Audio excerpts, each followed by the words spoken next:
I don't think it's even limited to banking, but any financial organization. So there is a sales department, and it's going to be based on how the better you can sell, the better you're rewarded. Let's take an insurance agent with many clients could be pretty successful as well, and they can earn a good bit of money based on their commissions and those things. And it's the same thing at the bank. If you are excellent at providing that service for your client and you have make a target, bringing more clients into the bank and those things, you'll be rewarded accordingly.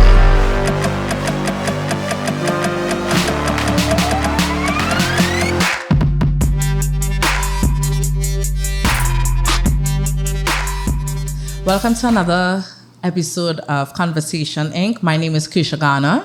And I am Sambury. And we are Conversation Inc. So today we want to look at the finance industry, which is like the second biggest sector in Trinidad and Tobago that really represents our economy. And one of the things that is very important and a very important conversation to have is about our personal finances, corporate financing, just understanding the industry and the careers and education that you are able to pursue as a result of that. And today we have our very special guest, Sinead Ellis, who's a seasoned finance professional and chartered accountant. And we are going to be looking at her story and transition as you consider your own career choices. Sinead, thank you so much for being here at Conversation Inc. Thank you for having me. You're most welcome. So one of the things that is very important for us to understand within the finance industry is, how did you get into this career path? Because there's so many pathways that we think about where our life is concerned. But here you are thinking and suggesting that this is where I want to go. What would have motivated you to get into this industry? Well, okay, let's start how I got here. So back in Form 3, first time I did accounting, I was like, okay, this is what I'm going to do in life in general. I'm going to do business. And that's where I knew I wanted to be. What I wanted to do in business, I had no idea, right? So I was good in accounts, I was good in business. I didn't like economics that much. I liked the class, I didn't like the exam. I don't know, I just had a love-hate relationship with econ, so much so I did not do that subject. I actually did Spanish instead. Right. So while going through it, and back then, it wasn't that very, as millennials, in that very weird transition where the internet, had some information, but didn't have all the information you needed. So, I was asking a lot of questions, like, what can I do in this industry? And I remember someone telling me about forensic accounting. I was like, that sounds interesting. It's like fraud and investigations and those things. So I started to research this little information, and I saw a university which offers that. I applied for that university. I didn't get through all the time. And I was like, I'm not taking a gap year. So I ended up going to SAM's, School of Accounting and Business Management, and it had a degree in accounting and finance there. Mm-hmm. And it was so interesting because when I did that degree there, most persons do the BA degree, which is the business management degree. Mm-hmm. So there was like about 15 people in that class. And I remember the principal of the school come in and speak with us and say, it better be safe and you do the business management degree, for sure you'll pass. And I was like, I don't want to do this. I want to do accounting and finance. Right. And, I took that stand, and the other persons in the class also took the stand with me. Mm-hmm. And we did really well as a class, and more persons actually started to sign up for that undergraduate program because of that class doing so well. Mm-hmm. And it was by, I guess, because I didn't get to sign up for UWI, which is why I went to that school. Mm-hmm. And I was really happy that I did that, because one of my lecturers at that time, they passed all my exams, and she was like, Sinead, come here. She's like, what are you doing after this? And that's how she spoke to me. Right. What are you doing after this? And I was like, I don't know. I have to go look for a job. You should go and do ACCA after this. I was like, ACCA? And she's like, yeah. The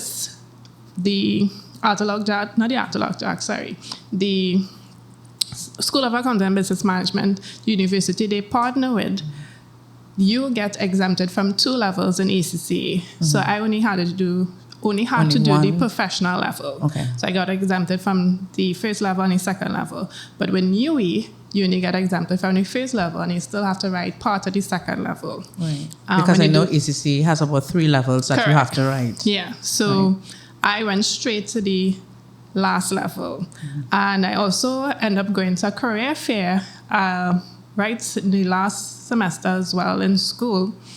And I sent out a bunch of applications to the Big Fours and other financial companies. What's the Big Fours? Big Fours is like PwC, Deloitte, KPMG, and Instant and Young. So that's the big, 4 companies which kind of run the accounting and audit, within the industry. Correct. And that's throughout the world. International. International, correct.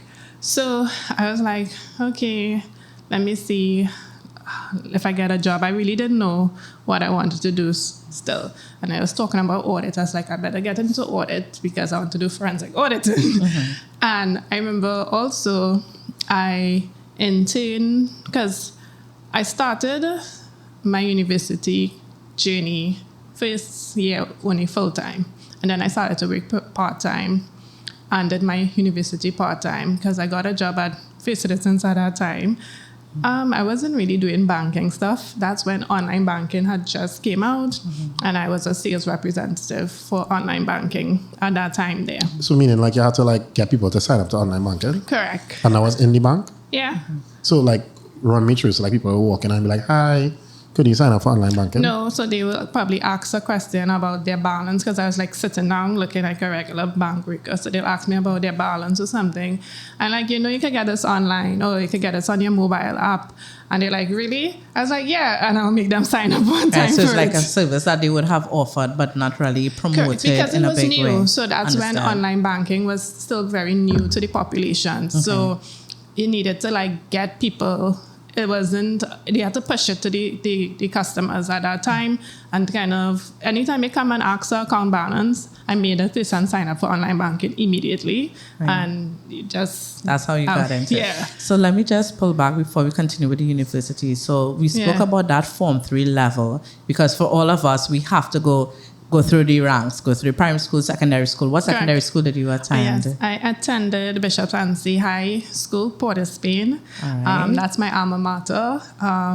Did Form 5 and I did also Form 6 Form 6, okay. As well. So at that Form 3 level, you said that you were introduced to accounting. Correct. So is it that at that point in time, like your teacher was the one that kind of helped you to understand more about the subject area that kind of caught your attention? You saw a movie. What about accounting at that point in time caught your attention? I was doing all the other subjects and I was doing well, but I didn't really like any, so to speak. And then when I did accounting, I just found it fascinating. And the first thing he taught us was the double entry, which is like the core of accounting. And everybody was just like, this is not making sense. And I was like, this is well making sense. Right. And I enjoyed it. I was like, come on, so guys. So for somebody who is looking on and you say double entry, could you give a little breakdown of what that means? That is the core of accounting in terms of every balance has a debit and a credit entry. And so the end product of any financials or any financial information is called a balance sheet. Right. And your balance sheet needs to balance. Right. So one side of the entry must have a next side of the entry. So that's why you call it the double entry. So you'll see an asset, a liability, equity, whatever it may be, but it just have 2 sides of a transaction. It's never one-sided. Right. So that's how the whole double entry system works. So seeing that double entry system, you just had to get excited about it. Is it that because you like money or is that... No, I just felt like, these are things sometimes everyone, and when I started school and when you're in school, you learn social studies, science, and these things, and sometimes not really as practical and like visual in real life sometimes. And I felt like that's something I could connect with immediately, and I felt much more practical for me. So that's why I think I liked it one time. Okay. Yeah. Good. Do you think there was anything that was in your personal life or in your family life that, influence your decision and influence you like in that specifically? Not really, because I feel like at that time, my older brother, excellent in sciences, he was studying, he was just math with sciences. And then with me, I'm like, I don't want to be a lawyer. I don't want to be a doctor. What do I want to be? And then I was like, okay, business. And you didn't really, you just got an introduction of business at that time. Business is not something people bring up as a pathway. You always hear some people fall into business. Yes, a side of the way. I end up with doing a side hustle and making it into a business. My family, my brother was really, as I said, science, maths. He was just a genius. And I wasn't so sure because I was like, I didn't want to be a lawyer. I didn't like blood, so I couldn't be a doctor. I was like, what can I be? And then, I did the business. I got introduced to business subjects. And I was like, why this is not like a career? Why is it always something people fall into, not actually choose as a career? And I feel like sometimes that is always something bypass at times at the school level.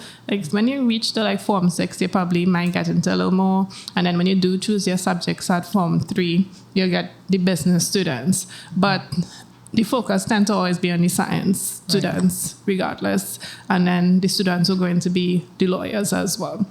So, but business is real, and there's the same lawyers and these doctors which come back to do the business. So these people now come to me in the bank and deal with me when it comes to their financials and their business operations. So it's definitely the backbone, and I think I'm actually really happy that I chose it as a career and, saw the vision, although I didn't know what I was doing. What you wanted to do. So you would say that school really kind of helped shape that career path for you as you went along? Not school, but the introduction to the subjects, because I felt like school did its job. It introduced you to the subjects, and then you make the choice of what you need to do.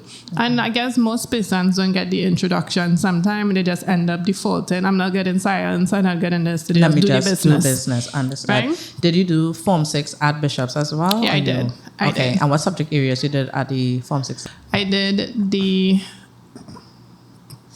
accounting. I did business.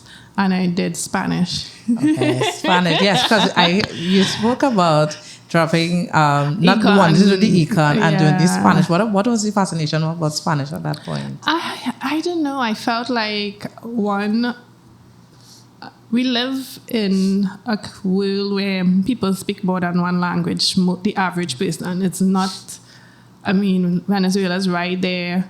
If you travel to any other country, you go Panama, fly through Panama. If you go for vacation in Mexico, these people are speaking Spanish. Even if you travel to Europe, most persons know a second language, or even the basis of these languages. They're so intertwined, you can at least understand some pieces of it.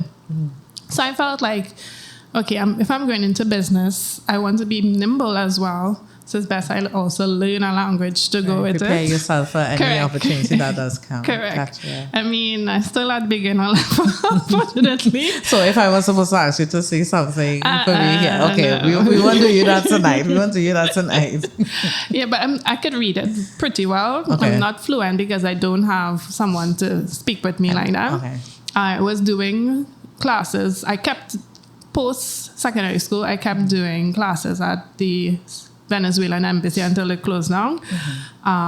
But I know how to read the language pretty well, but I'm not really much as fluent as a speaker. Okay. And I could understand when people speaking to me. Earlier, you shared the fact that you would have applied for the University of the West Indies, because in most cases, you didn't apply. So is it that you were trying to get into and then went to SAMS? No, I applied for university in the UK. Okay. And I missed the deadline to get into it. And I didn't want to take a gap year. And then when I looked at UAE, the deadline already went too. Gotcha. And at that time, just to understand, it was just well competitive that when we had free education, so everybody was going to school, right? At that time. So I was like, okay, I'm not taking a gap year. What am I doing? And I was like, let me go to Sam's. Okay. And that's where I ended up going to Sam's. You ended up Yeah, there. because the registration was there. It was available. I said, Daddy, I need some money. And I went to it. So, yeah. Understood. So within that transition of, okay, not getting through with you, not getting through with the UK, like emotionally, how was that? Because, when it is you're looking forward to something where, you want to pursue it, but it wasn't like, quote unquote, your first choice. Correct. And it kind of default. What was that transition like? I don't know. I feel like I have disappointment for like a very short second because I always have this mentality, what is for me is for me. Mm-hmm. And I try to contain disappointment. So I'm like, okay, I didn't get through here. Let me see how else I can pivot, because I feel like if the front door is not open, just check the back door, check a window, right? So don't let the opportunity pass you. Correct. So I'm like, okay, if I'm not getting through here, I'm sure there's a next avenue. So I just was a bit relentless in terms of that. And I didn't want to, as I said, I didn't want to take the gap year. So I found myself in school. Okay. And that coming from more self-motivation? Or I'm definitely very, I guess as a middle child, I have to be very self-motivated. Yeah, so I was like, no, I need to push myself. I need to get this done. Okay. I don't really understand the middle child reference. Could you explain Middle child just tend to be very self-sufficient because we tend to often be overlooked. Okay. So the first child, they will put all their emphasis on. Correct. And I am like one of the, so as I said, my older brother, brilliant. Mm-hmm. So he got a scholarship. So he was just into school, right? Mm-hmm. And then it's me, and then there's a big gap. So I have younger siblings. So at that time, my siblings were like toddlers and like in primary school. So they were pretty young. So my parents were busy with them at that time. Mm-hmm. So I'm just organizing me at that time. So I literally came home and said, hey, Dad, this is what I need. This is how I need it. And this is what I need to buy. Right. And then he just gave me what I needed. Okay. Yeah. Kersha, you're the first child? Yes, I was now going to tell her I am actually a firstborn. So I fully understand what you're saying. Correct. Where there is a little more emphasis on the firstborn. And then the last child, somehow or the other, the younger ones, they just baby them. So they make sure that they have everything. Is this your last child? No, my brother, Christian, is a secondborn. So I hear you speaking and it's like, okay, I hear him saying that. Yeah. And he's very self-sufficient as well. Correct. Big up you, secondborn. Yeah, you just have to get it done. Like, just get it done. That's so true. That is how I end up in Sam's. And, I don't regret it. As I said, I felt a type of way because university life was just completely, I didn't feel like I had a university life. It just was adults mainly because I went to school with adults. Mm-hmm. Like my friends were like 50-year-old women and 30-something-year-old women with children, and I was going out and hang out with these women. And my mother was like, what? What's going on? Like, those were my peers when I was going to school at that time because I didn't go to UE. I didn't have, like, young friends. Right. So then, like, the whole going to the club and those kind of things, I was just kind of missing on part of these things. And I was just like, damn, I'm missing out. And I felt like, I'm not part of the young people society and the university culture at the same time. And I did feel like I missed out a bit. But at the end of the day, I was just like, Sinead, just focus on this. Focus on getting, like, over this hurdle. And when you get over your hurdle, you'll be rewarded. Because I did have that mindset. You work hard, you'll get your money, and you'll be successful. But, I mean, we'll talk about it later on. But okay. I soon realized it's not only that. Understood. Right? So it was a BSc in accounting and finance. Accounting and finance. Correct. And then right after that, you went on to do ACCA. Correct. So it was quite interesting. So as I told you, in my last year of university, someone recommended I go and do ACCA. And I also went to a job fair in the accounting and financial. So I sent in my applications everywhere. I didn't start ACCA as yet, so typically the big fours wouldn't hire you. But a smaller company hired me, which is PKF, and they called me and I was like, oh my God, I got a job. I'm getting a real job. I was so excited. Went to the interview. I was like so excited. I was like, oh my God, I got this job. So I told them I'm going to be graduating. They said, because I told them I'm doing my dissertation. I'm going to be graduating, so I could start July 81st. It's July 81st or June 1st, one of the two. Because I think they called me like in the end of April. And it's like, yeah, no problem. You'll come when you finish. And I was like, okay, great. So I was so excited for my first job. I was like, came to work. So working in an accounting firm is quite interesting, right? So if you're in office, that's a bad thing in the accounting. And How so? because that means you're not at a client getting work done. So when I came to work, like, it's just like a lot of floating stations and you just sit. So I came to work with my little stuff to set up my desk. And there was no desk to be found. They just sit anywhere. Because you have to go out and get clients. Yeah, just sit down anywhere. And I was just like, oh, okay. And there's like, send you on a job afterwards. How old were you? I was like 22 at that time. So I was like... Very young, trying to figure it out. Yeah, I was just like, okay, this is how it is. So I went on a job and started to learn the ropes. So then I got my results and I signed up for ACCA. And I got a letter saying I got exempted from all these levels, but there was a catch. I had to pay for every exam. How many exams you had to do? So it is, I think it's 6 exams in each level. So that was 12 papers I had to pay for. So even if you didn't, so is it that you did the paper anyway? No, I had to pay for it. I just had to pay for it. Okay, understood. Regardless, although I didn't have to write the exam, I just had to pay for it. Understood. But that's important to know before you get into that career. So we're talking BSc, Accounting and Finance and ECCE. For somebody that's looking on and trying to understand, why would you go and do a whole degree for probably like 3-4 years and then go on to do ECCE? Because why is that important? ECCE is like a designation. So it's like it's, you know, when you pass the bar and as a lawyer, right? So ECCE is that. So you could do a LLB and you could have a LLB, but if you don't pass the bar, then you're not a lawyer. You're not recognized within the industry. So if you want to be in the accounting world, there are certain qualifications. And not only ACCE, you have others too, but ACCE is one of the recognizable ones throughout the world, right? So if you want a certain prestige and you want certain doors open for you, and also if you want to be nimble as possible, so like if you want to travel, if you want to go across the Caribbean and work, if you want to go, well, not North America so much, but Europe or any other country, Australia, any of those places, definitely you can do this and it could take you anywhere.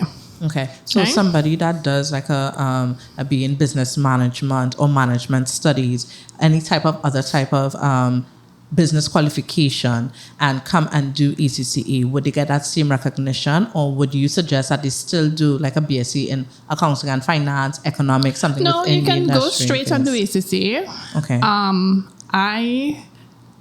So initially I didn't want to be like an accountant like that. So I was looking at the different other ways. So you do degrees and you do different certifications. But as I said, when the lecturer explained to me, do the ECCE and to do how it would just take a year for me to just do those professional levels, I felt like a year won't kill me, right? And I think it was the best choice I made to do it, because sometimes certain takes, I know someone took like 10 years to do ECC, right? And I was just like, if she told me to take it 1 year, I don't know why these people taking 10 years. I'm sure she knows she's talking about. And I was like, I'm going to do this in 1 year. And it's quite interesting because at that same job at PKF, I remember I met with one of the partners and he's like, so what are you going to do? I was like, I'm going to start ECC and I'm going to finish next year. And he's like, yeah, that's what everybody say. I was like, well, I'm not everybody.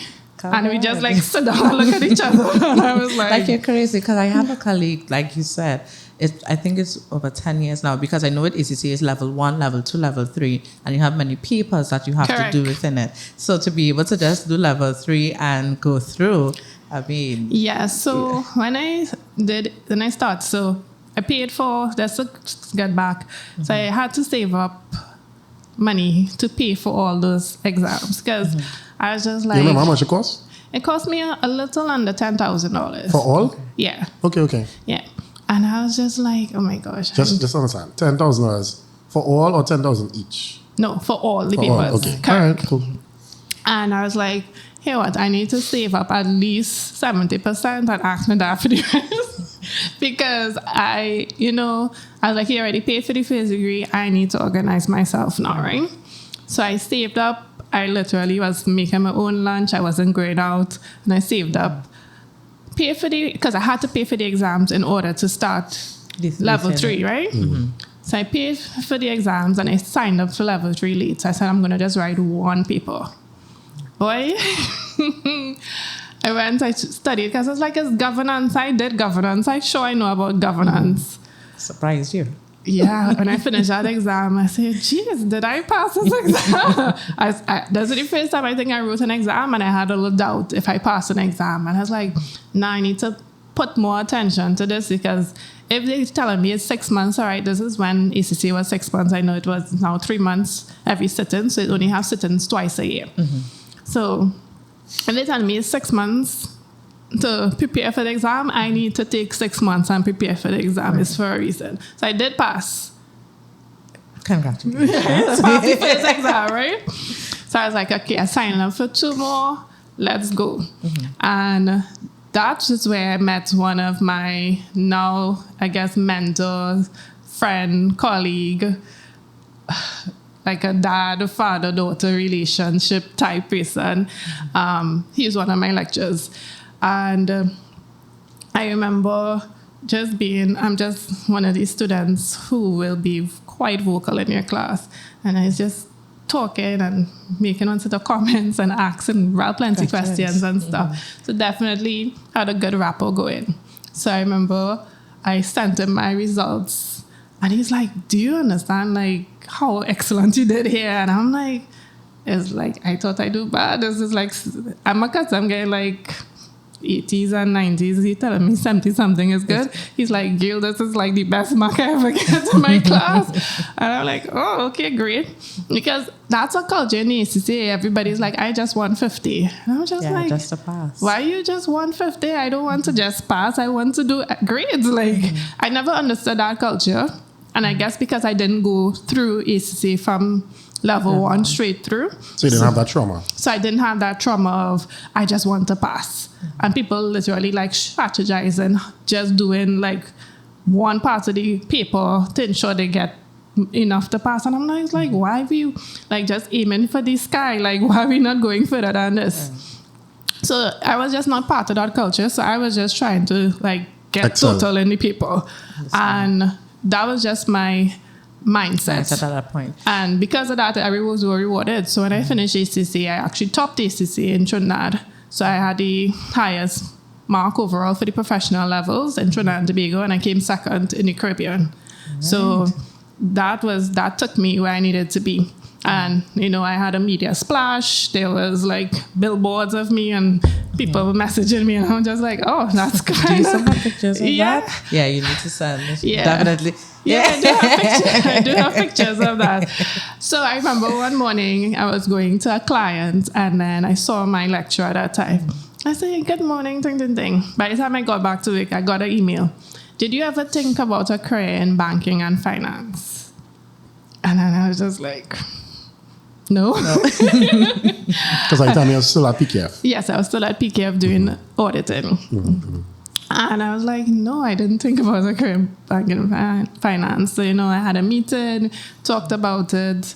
I was like, well, it sounds good. Mm-hmm. I really still didn't know, what it is, what I'm going to be doing. Mm-hmm. So it sounds good. And then the money was way better. So I was just like, peace. I'm going to the bank and work and get that experience. Mm-hmm. So before you say specifically about what you did, generally, what type of careers exist in banking and finance? So it's a lot because it's like, so bank, when you think about a bank, you think about loans, credit cards, and all these things. Mm-hmm. But then it have all the tools to make that work. So yes, it have the persons you'll find in the branch who dealing with customers like your retail and your personal banking clients, right? And you will still have businessmen and stuff going to the branch because that's their first point of contact most of the times. Mm-hmm. And then you'd have where the banks deal with the businesses. And then that's like your second level where the not irregular, sorry, I don't want to use the word regular, but your family-owned businesses, the stores, like mom and pop shops. Not really mom and pop shop, but it could be a medium size, a small so business. medium-sized, okay. Those kind of SMEs. It could even be one of those businesses you see, big groceries and those type of things. And then you'll go to the corporates. The corporates are like the ones across the region. Could we use numbers? So, all right, so I'm a business person and I walk into the bank at retail if I'm like $500,000 a year, less than that. And then if I'm like... So it's done based on... which part I work, it's done based on like your borrowings and your revenues. So when you're borrowing a certain level, then you go to the different parts of the branch. So if you're not borrowing and you make a certain amount, then you probably will stay at the branch. They could just go on the normal regular banking. Your regular banking transaction. However, if you're a multilateral or regional business, but you're not borrowing, but if you have your operations, still come and fall into the corporate banking because of the volume associated with it. So you probably need a direct line of contact for that one. So that's how it is. Outside of that, then you need the mechanisms that make those things work. So you'd have your marketing team and your products team. So they will actually come up with the different products, specials, do the analysis behind the pricing in terms of revenue, those different things to understand. So those people also need like a financial background? So is it like they need like marketing and finance or just marketing alone? Well, in the marketing and products space, you will need a bit of a financial and business background, depending on exactly where it fits. So it's like completely marketing, where we're doing advertising and communications type stuff. So that person will need to be specialized in marketing, communications, and those things. Right. However, if you go into the product side of things, you need to understand how the product works and you need to understand the financial impact on it. So you need some understanding in terms of the business and finances in terms of that and understanding the analysis behind it. So it means that like if I do a BSc in management studies with a minor in finance, that will be like a good fit for somebody who will Correct. And then coming from that, then you have the Treasury Department who deals with the whole balance sheet of the bank. So they need a proper understanding of finances and the accounting as well, and how the impact of the different products and services that are going to impact, and they need to understand how our business balance sheet are growing, where we need more equity, do we need more loans. They need to understand those different things as well. So definitely the background there. And then they go into the operations as well. So the operations team, they are the backbone of the company. So they deal with project management mainly in terms of ensuring deliverables are on time, the processing is on time. So not necessarily finance background, but definitely more of a management background or a project management type person. Now, and then fraud and those type of people as well. So those person IT, they will have specialized backgrounds there as well. So can I get rich working in any bank? You can. But then I don't have to like go through the ranks? Can we define that a little bit? Yeah, because so I wanted to we go say back a rich, little but what do you mean by rich? Well, all right. So like I would say like as an entrepreneur, right? I feel like generally I tend to think, okay, I want to like be well off. I would like avoid getting a job, let's say in a bank.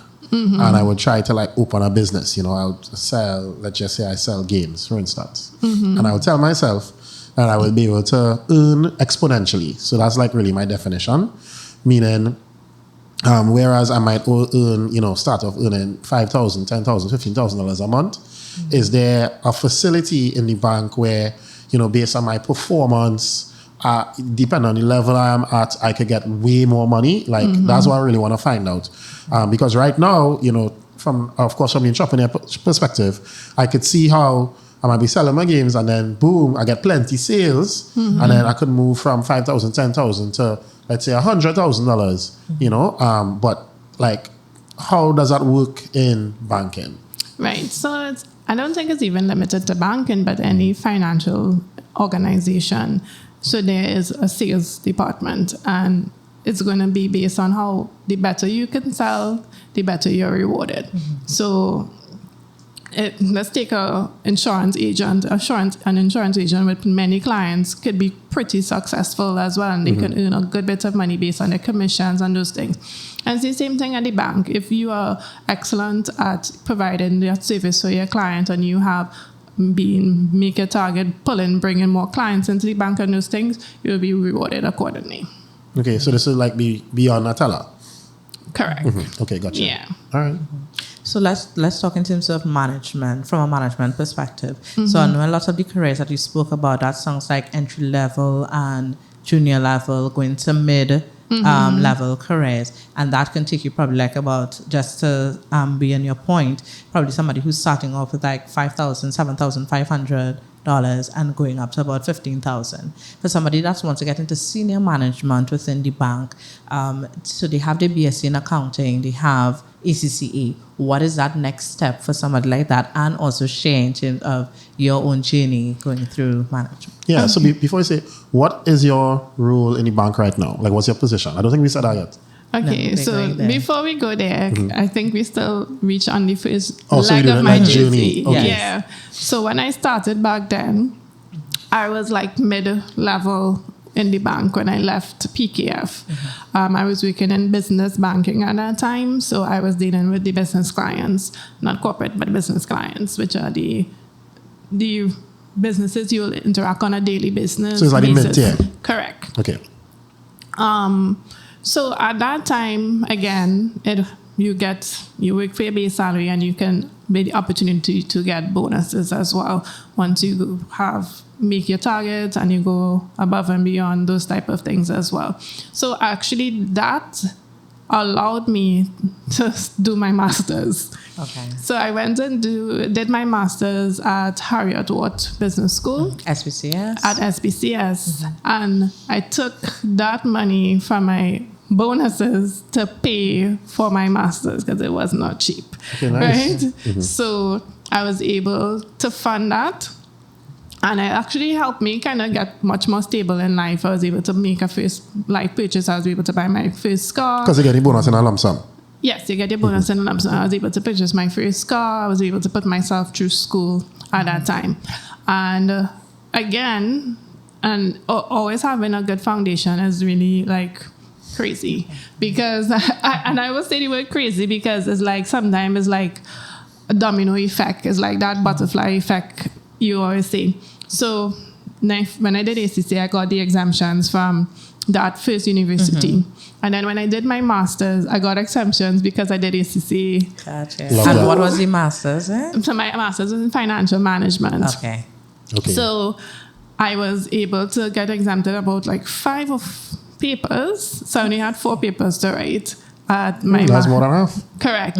So I was just like, wow. And with this time, because of the agreement they have, it was paid for, so I didn't have to pay for these papers. Okay. So I Agreement with like what work? No. So the business school and ACC had an agreement. Okay.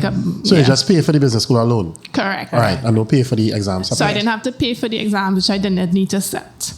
Yeah. So I just had to set these exams. So I was able to finish. Sit? Yeah. Okay. Sorry, set it. Yeah. So I was able to also finish my master's in a year. Okay. Because of that. So that really allowed me to like be financially secure at that point in time. And I was at a young age. I was able to finish my master's before 25 at that time, right? So I was like, okay, I finished my master's. I was able to be more or less secure in terms of financially. But I think at that time, I was doing more kind of underwriting, which is credit analysis and those things of the different clients. And I felt like I kind of wasn't feeling as challenged again in my role. So I was starting to look for jobs within the bank, and then I was just like, I'm not feeling challenged. And I am like that high energy type worker. I just need you to just give me plenty work, because that's not a good thing for me, but So in terms of repetition work does not work for you. Correct, which is why I knew I didn't want to be an accountant, like sitting down doing accounting. Balancing. Correct. So I didn't like that. I'm not into the repetition. I like a challenge. So you need to give me something to challenge me. So I was like, okay, what do I do next? And I got a message from the HR manager at PwC at that time, and asked me do you think you want to work in PwC? I said, go back and audit, boy. I mean, for sure, one thing I will say, audit, you learn a lot. And you learn a lot and you're challenged often, and it's never, because you go into clients all the time, it's always something new. So I'm sorry, what is audit? Like audit? Yeah, like you just said audit, you learn a lot, so what is audit?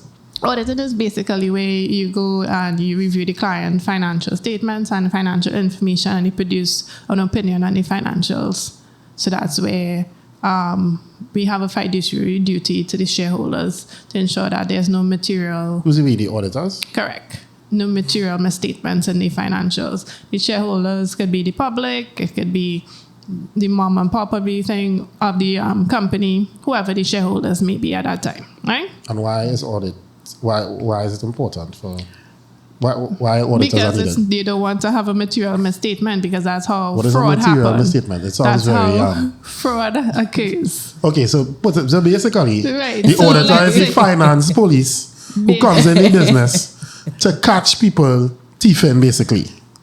If you want to use it in that words. And then if somebody is caught, then you report them.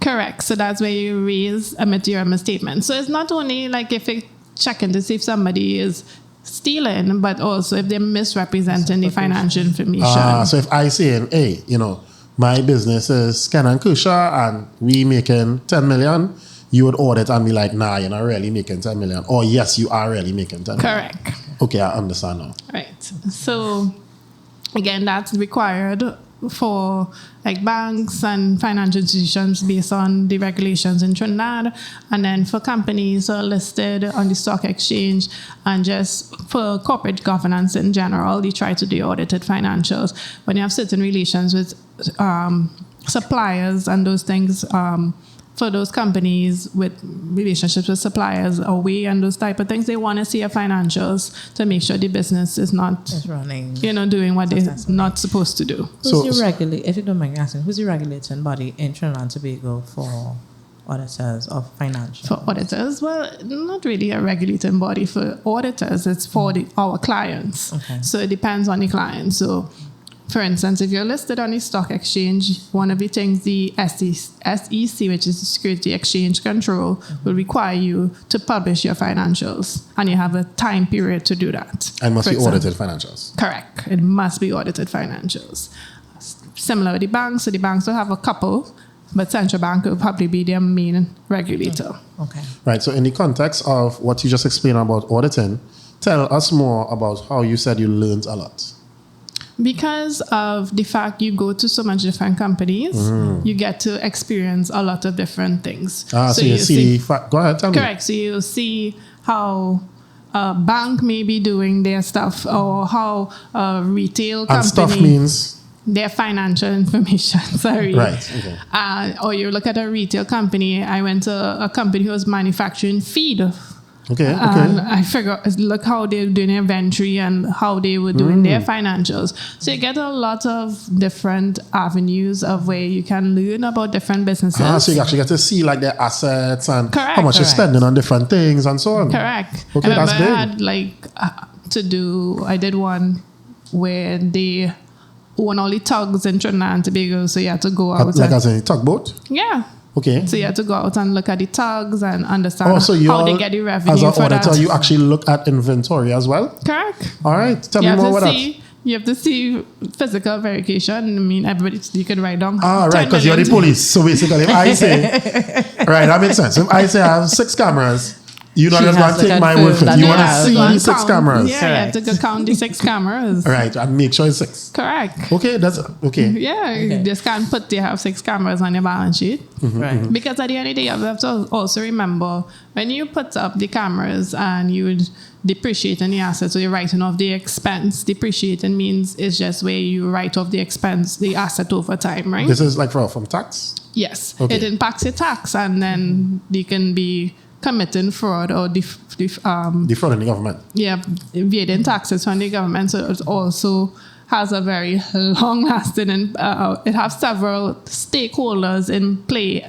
right here. So when you think how far-reaching providing correct information to anyone, financial information is, it really has a big impact, because it's just not only employees who are going to suffer, not only your suppliers, not only you, the government, it can whoever. affect Yes. every stakeholder. Investors. Yes, a lot of people gonna happen too. And I think it really helped kind of solidified for me looking at the banking side of things, because I saw like where companies closed down because of it. Or went to like special loans and those things because they didn't manage their financials properly. They did not have their accounting in order and those kind of things. So, you was able to understand more holistically, like why it's so important to manage your finances, manage your business, have certain operation. Because even when you're auditing, you're just not only looking at the numbers. That's one thing. And the performance of the organization. Correct. Overall. So you're looking at the operations. How are these systems you put in place work?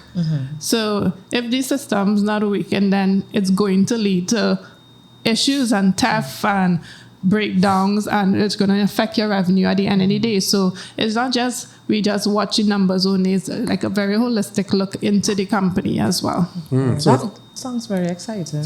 Yeah, that's why, which is why I liked it, because it just kept me, busy. Engaged, Yeah, and it kept then me engaged. Based on what you're saying, they'll actually go to the company, so you get to be in different workspaces. Correct. And Not in the office, as you said. Correct. And it's you meet different industries. people. So Exactly. you're learning. Different personalities. Is every 3 months or so I'm going to learn somebody new. And what in the banking, which is why I also liked it, is because I had a portfolio of clients to deal with as well. So then it's different. When this person calls, is a different thing. When this person calls me, it's both. And so it's like, it's different personalities you're dealing with a day. So it kept me engaged as well.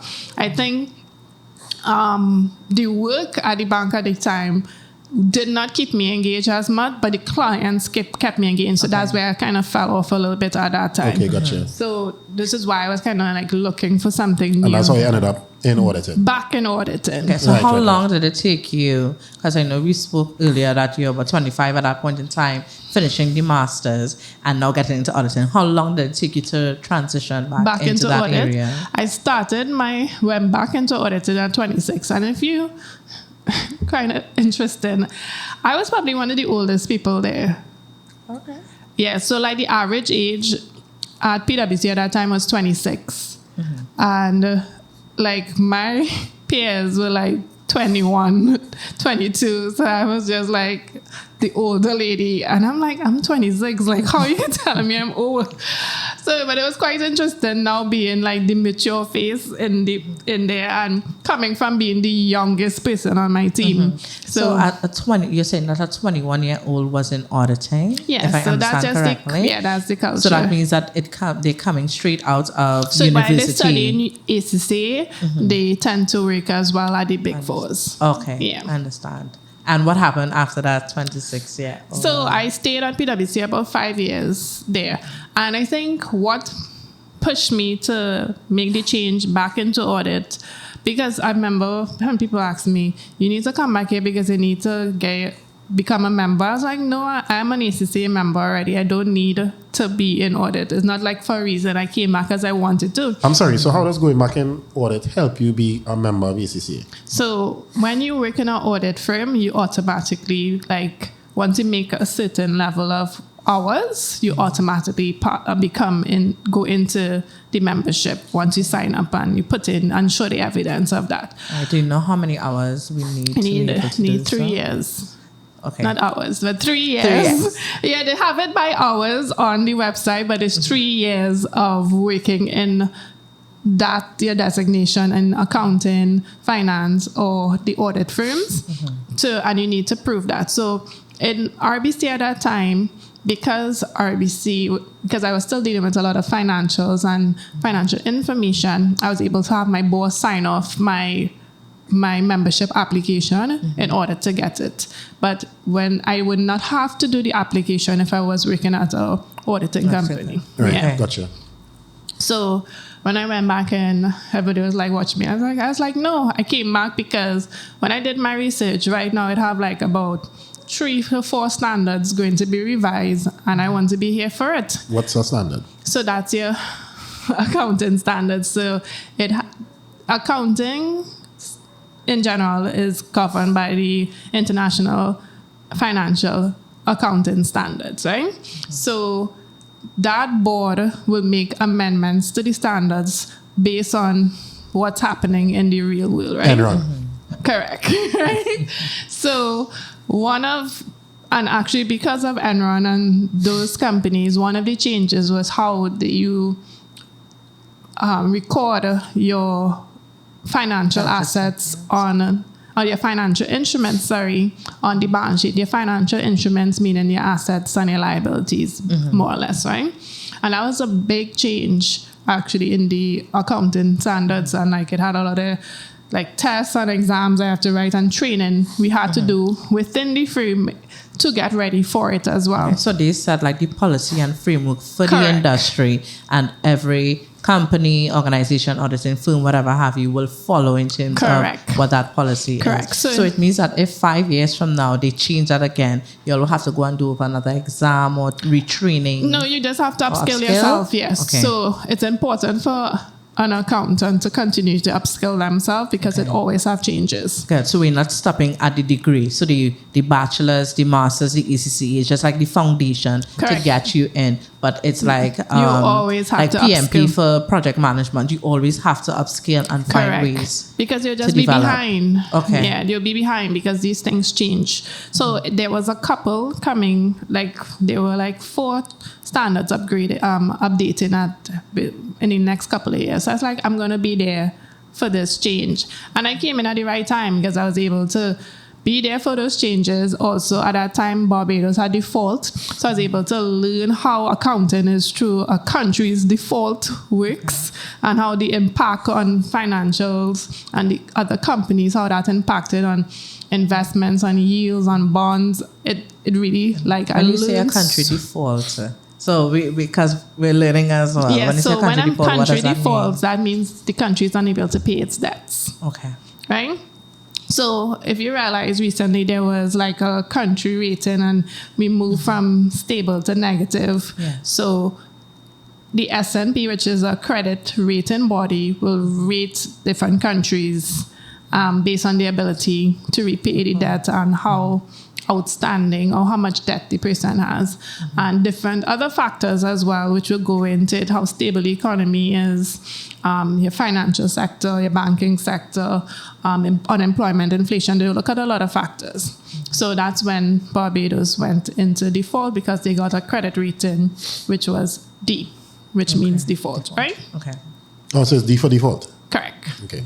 So that is what happened there. So I was able to learn like all these things. I felt like it was just so much wealth of knowledge I got in those years. I mean, it was long hours too, but I learned so much. And I specialize in the financial services, although I did have like a couple of unorthodox audits as well, but my specialization was in the financial services. So I did banking, insurance audits, I did bonds, I did investments, those kind of things was my specialty. Okay. So I was able to like unpeel banking and finance from that lens as well.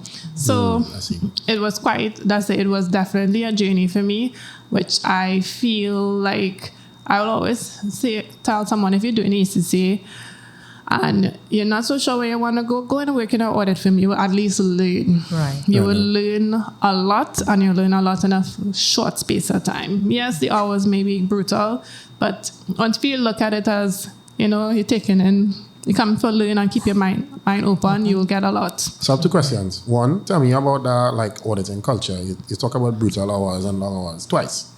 And then when you finish, tell me about, so after you learned all those things, how was it able to benefit your life now, or after? Right. So when you work in a Big 4, it's like very grueling. So it wasn't grueling in PKF? It was, but not as bad because these companies have larger companies. So it's just To audit. much more work, I right? see. So like how many hours you're looking at? So a regular hour is like 8 hours. No, you work until you finish. Okay. Yeah, so it's a lot of work, and you have to realize, especially by the time I was in charge of my team, I was a senior at that time. And if you don't finish your audit, the company, the client could be fined for not producing their financial statements on time. So it's like you need to just get this done regardless. So, I mean... So is it that you'll check over like every single like document or statement, or is it like in customs where they just kind of spot check? No. So what we do, we have a materiality clause, right? And materiality look at different avenues. So you look at materiality in terms of like the total, not the total, but like let's say, how to say this in layman terms. So you look at materiality in two ways. In terms of like individual asset or individual amount, and then you look at it in accumulation as well too. So if you realize a transaction may be small, but it's a lot of the transaction, and when you accumulate the transaction, it comes up to a large amount, then we need to investigate this very small transaction. Gotcha. Right. Correct. So, but then we're not probably going to look at a transaction costing $10,000 one-off. But we look at a transaction for sure $1 million and above, because it has a materiality clause if it's one-off. But again, as I said, if it's a lot, we will want to look at that $10,000 transaction, because why is it occurring so many times, right? So there are different mechanisms and ways we will decide how we will go and Or look. up to what to check.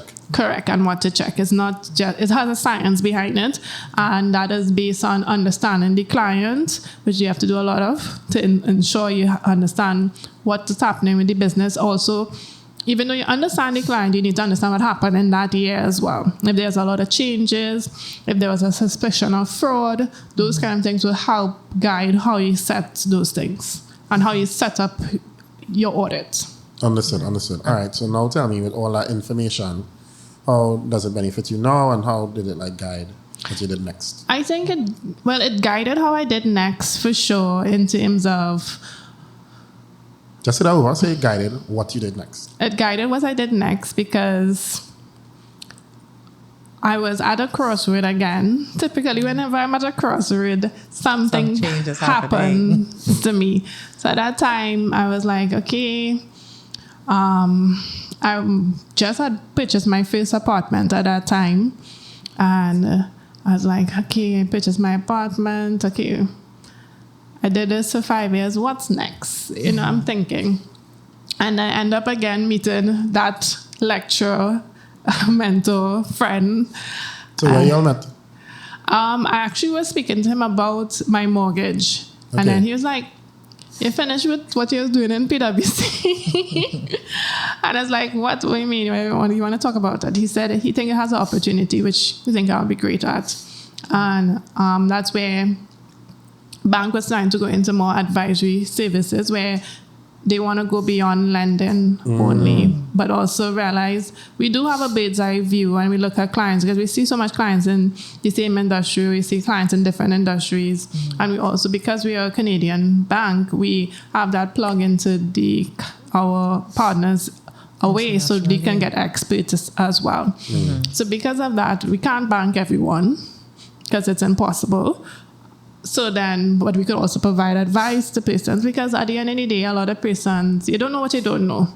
And then companies are looking for that guidance. I mean, people pay for it, like, right? So that was where the bank was going next. And at that time, I was like, okay, because I did this work here, going back into the bank now and doing this will be beneficial to me. Okay. Because one, I understand how their debt and their finances and how the business works, more or less. And now it's to me to apply advisory and learn more how to create stuff from inception, because I know how to audit it, which is already created, but now I can learn how to create it, and that's where I'm going to develop that skill. So I know what to do at the end, I know what to do in the middle, but I don't know what to do at the start, essentially. Okay. So now I'm going to learn that as well. So I was going to learn that skill.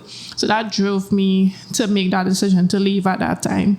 And then again, money. I got an increase in pay. So. I get paid, right? And I'm like, okay, great. So at that time... Are you going to tell us what your role is or was? Right. So at that time, I left. I was a senior at PwC, and I moved into my new role, which is the vice president in corporate banking. So that role, as I said, where I was going to be doing the advisory services, coupled with being the corporate banker. So right now, my current role, I'm the corporate banker for the government and government entities. And I also do the advisory services in Trinidad and in Barbados. And I basically get to see everything from, the government and how they lend and how they borrow, how they borrow, etc., and how we lend to them. And then in terms of advisory, it's just a different lens altogether, where I need to understand, okay, this client don't need more money. They need to probably carve out somebody that they need operational help, but not really financial help here. How do we find a solution for this client? Because what a loan is not going to solve it, right? So your background in auditing, how does it help, like what you do now? Right, because of the lens I had, I was able to see a lot of different businesses, and I was able to be immersed in the different what went well, what didn't work well with different clients. So I'm able to pull out those skills together, which can help me and help my clients now. So because of being involved and immersed into those businesses, I can pull on their strengths, know what went well, what didn't go well, and know what to avoid, and how to advise them. So I think that put me in a really good position. As you know as well, PwC is not only audit, they also do advisory too. So I was able to learn from that as well to help my business, my clients here. So, yeah. Okay, gotcha. So, how are the hours? Much better than PwC. So basically, you toil in the soil for a couple of years, got the experience, worked the long hours, and then you're able to get more money, less hours. Well, I wouldn't say less hours, because there are some... Better hours? Yes, I would say better hours. All right, so what does that mean? Like you're more in control? Like what does better hours mean? I feel like, yes, I'm a bit more in control. Also, when there's something, yes, I'll put in the long hours if I need it to be. But how things are more transactional, there will be sometimes when the transaction now starts, it won't be as bad. But when things, when it starts to get in the thick of it, it will get, require more hours. But because you are steering the ship, you kind of control things a little more. So that helps me in that manner.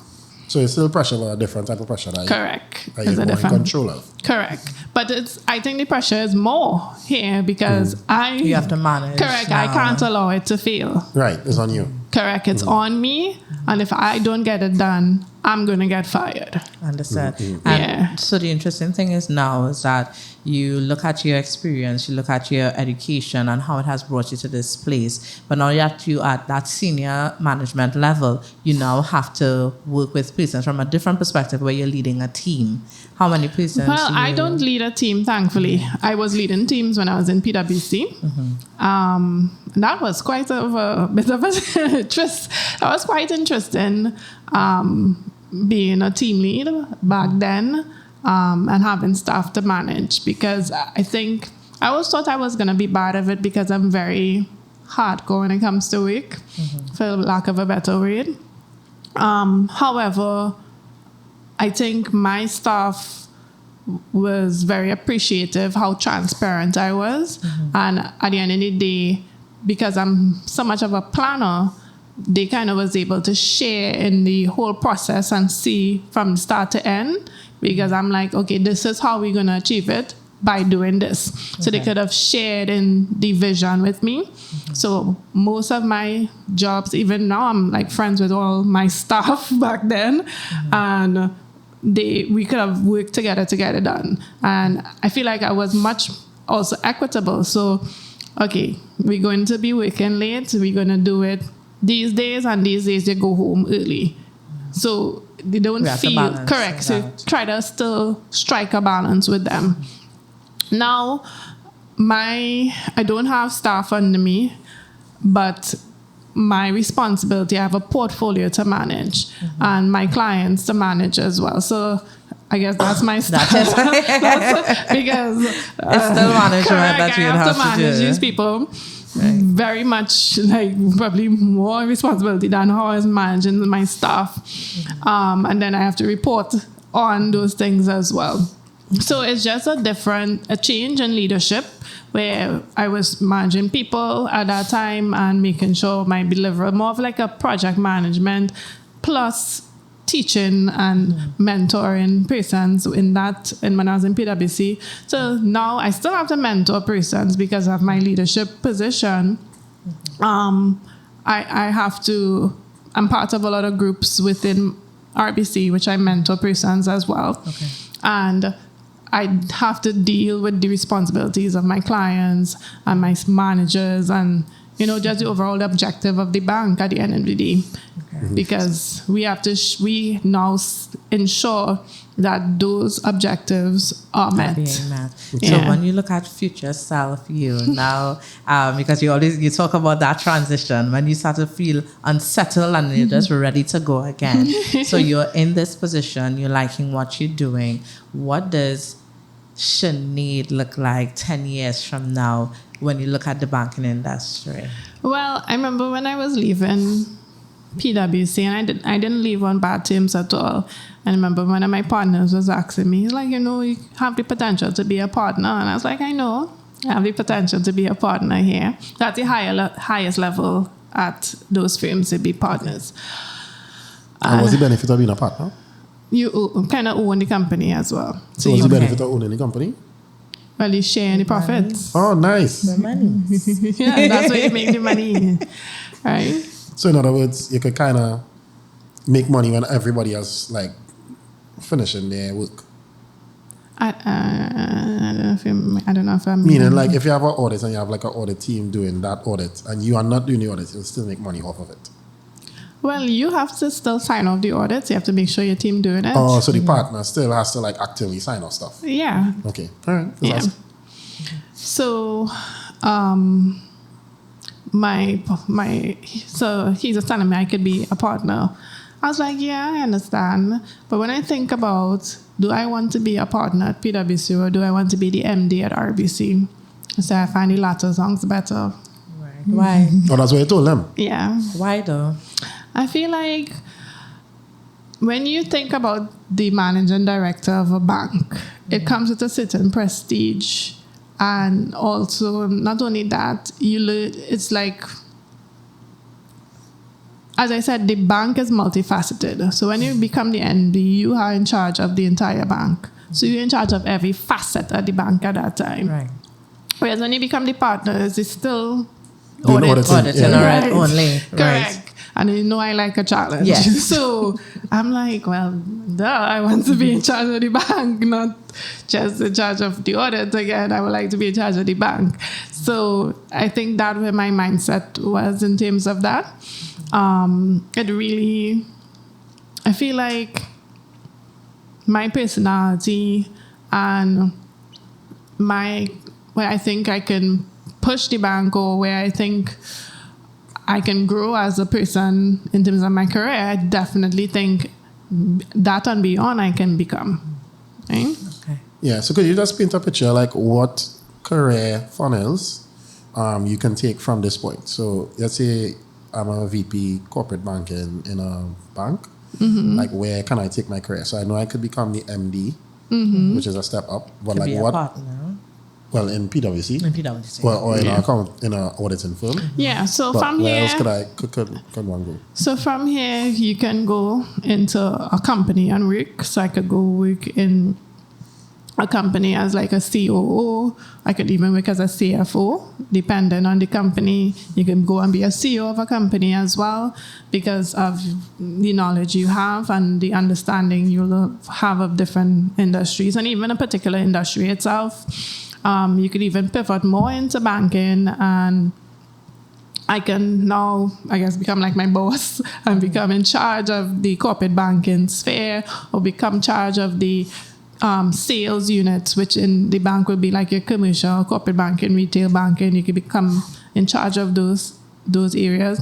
I can pivot even more and go more into bonds and investment management, and I could go like on the stock market and become one of those investment bankers there. Bankers, okay. That's where the money is. Investment bankers there. Again, it's just because finance is so broad, you can just really pivot like a lot within the bank itself. But if you want to come out to the bank, I said that those are the avenues. It's like really senior roles in any company you can definitely pivot into. Gotcha. Okay. All right, thank you. My next question is, so as a young woman, how do you navigate working in what I assume is a world of men? Is it really like that? Or, I mean, when I go in the bank and I see the tellers, it's women, right? I don't know. You got to tell me. Yes, it's definitely a world of men. Oftentimes I'll be in a meeting, I'll be the only woman. But I think I like when I was growing up looking into business and those things, sometimes you see some really rough women and you'll see some women who just like in their masculine energy. And I was like, it has to be a different way. I don't want to be a man, too, so to speak. I don't want to be in a masculine energy. I don't want everybody intimidated by me. So I lean a lot into my feminine energy, and I think that works for me well. So I think my clients receive it well. So when I speak, and then also it's important. So when you do speak and you're feminine, so it's like a double-edged sword. It's like a catch-22. When you're feminine in the world of work, sometimes they wonder, if you know what you're doing. So when you do open your mouth and you speak and you sound intelligent, you then be able to like silence whoever's in the room. So when you command that presence, you kind of keep it, because in your feminine energy, you will command that presence already, just visually. And then when you couple that with your speech and knowing that you're intelligent and you know what you're about, it kind of silences whoever's in the room at that time, because, okay, this girl knows what she's doing. Right. Yeah. Okay. So I know we spoke a lot in terms of work, but how do you balance in terms of family life, things that you're passionate about outside of work? How do you do so? So I'm definitely passionate about mentorship, because I feel like one of the ways, the way I have gotten this far in life is because someone opened the door for me. Right. And one of the things I learned is that, yes, you can work as hard as possible, and yes, you'll get rewarded, but you need the relationships to go with it. Mm-hmm. Someone in your corner takes you way further than just working hard. Right? So I want to give back, so this is why I mentor as much as I can. And I also volunteer, so I'm part of the Rotary Club as well, and I'm part of SPOT. What's SPOT? The Student Professional Organization of Trinidad and Tobago. So they also do mentorship as well. I think that's it from right now in terms of outside. I'm just a very social person. That's a lot. That's two major groups, Correct. I'm a very social person, so I definitely like to go out and have fun and line with my friends. So we're working hard and we're playing hard. Enough. Yeah. And, try to stay healthy as much as possible, try to exercise and keep, it's holistically. You don't want to just be good in work and then your mental health and your physical health is trash. You want to be holistically better person. Mm-hmm. So since you're dealing with, I think you said like government clients and a lot of corporate clients and such a senior role in the bank, how do you navigate like going out in our Trinidad and Tobago culture? Because they're like Juve parties, of course it's carnival, people will be like scantily clad, like where do you draw the line? Like what's your opinion on that? Well, I try not to post my scantily clad images because at the end of the day... But you have the images? Yeah, but I won't post it. Okay. And then if I do know, okay, my boss is going to be at this party, I probably try to stand up on the next side of the party because I don't want an image of...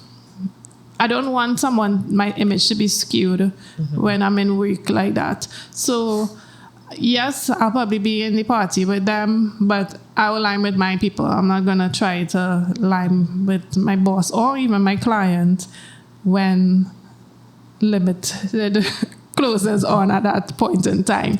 But I do try to have my fun and not try to restrict myself at the end of the day. However, it's just understanding time and place for everything, and understanding even though I'm even though I'm in a party, I'm not gonna run up on the stage and gyrate because my boss or my client is going to see it, and then I don't want them to have a negative image of me, because at the end of the day, that's not my bread and butter. I mean, I could have fun off the stage.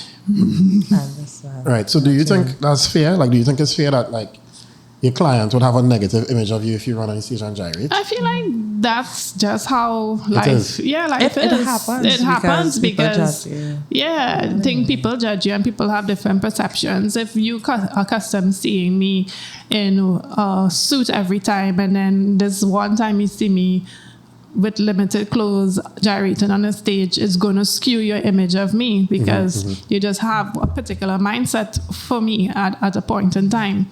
So I want to keep that mindset. I want persons to think of Sinead, this smart girl who's going to help them bring solutions. With advisory services. Yeah, I want them to think about that smart girl who's going to, when my clients see me come in the room, it's like, oh, it's business, it's things, it's something serious going down. Even my client, speaking to a client, is like, Sinead, when you jump on calls, it's serious thing, we coming to talk. I'm like, yeah. So I want that image for myself. I want people to think, okay, when I'm here, it's because you can't find a solution. It's because you need my help. It's because it's something big is going to be done. So I don't want to skew that because I'm having a little fun in a party, but I don't need to go and overdo it to the fun. Yeah. So our next question, which is sorry, I just got distracted. Oh, you want to wait time? I just have one more question, but you have something to say? Oh, you go ahead. Oh, okay. 1 second, So we just unthink about that. Yeah, 1 second. It was a real important question. Hold on. All right, moment, please. Where is a real salient question? Just 1 second, Kersha.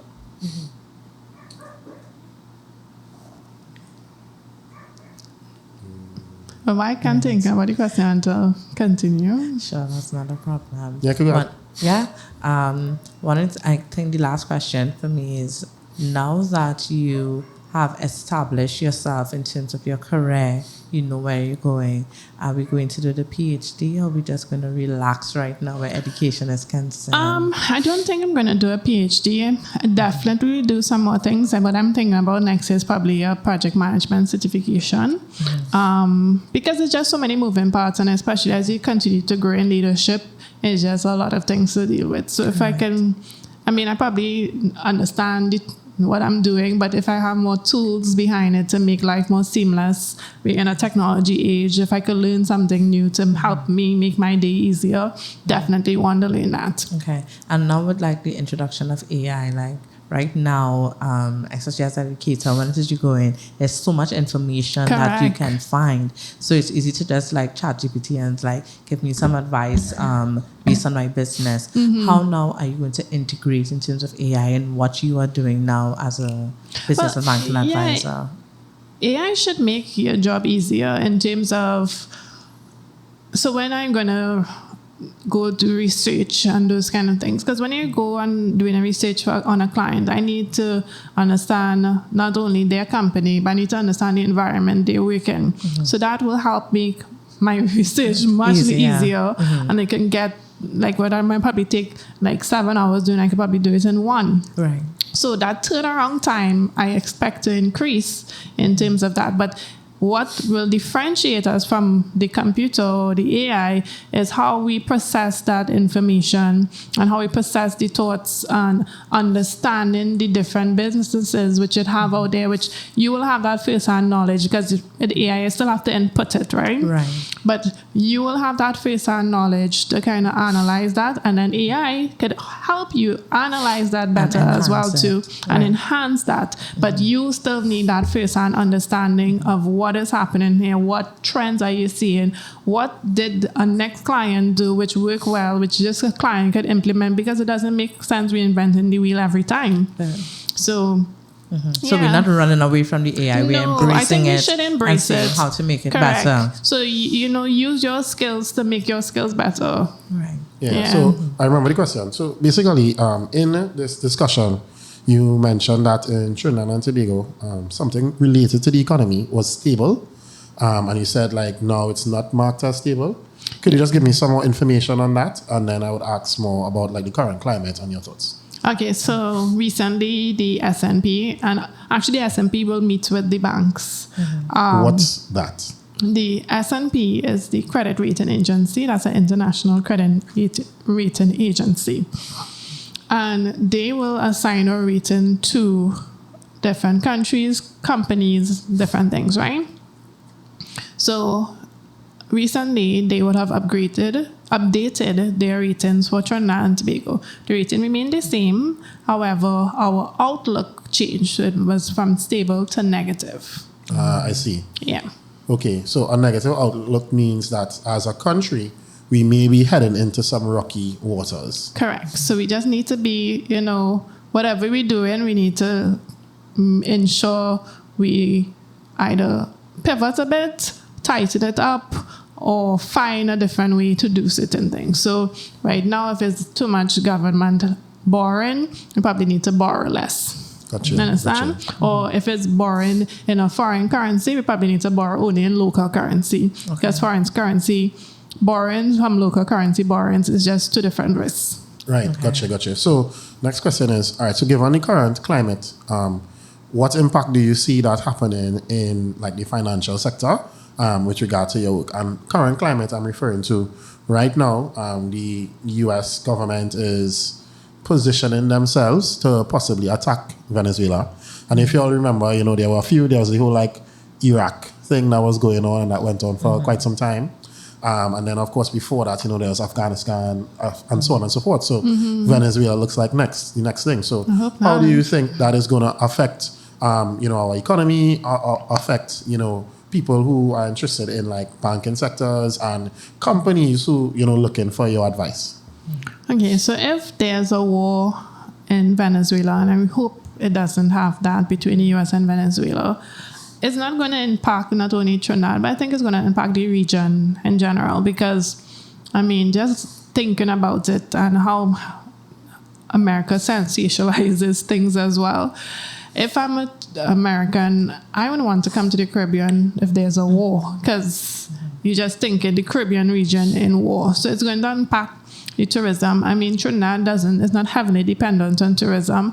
However, we do have our oil and gas industry and our waters is very close to Venezuela. We don't have to have a war going on and then it impacts our oil and gas industry. If our oil and gas industry collapses, then it's going to have a ripple effect in every industry in Trinidad and Tobago. So we could look at inflation and employment. Probably I mightn't have a job. So it's going to have a really, really effect. And it's not something no one wants. If you realize the Caribbean leaders are chiming in saying we don't want a war, we want peace. Because they understand the impact it's going to impact tourism, especially for those islands who heavily depend on it. And if that happens, then their economy is going to collapse as well. I see. All right, no problem.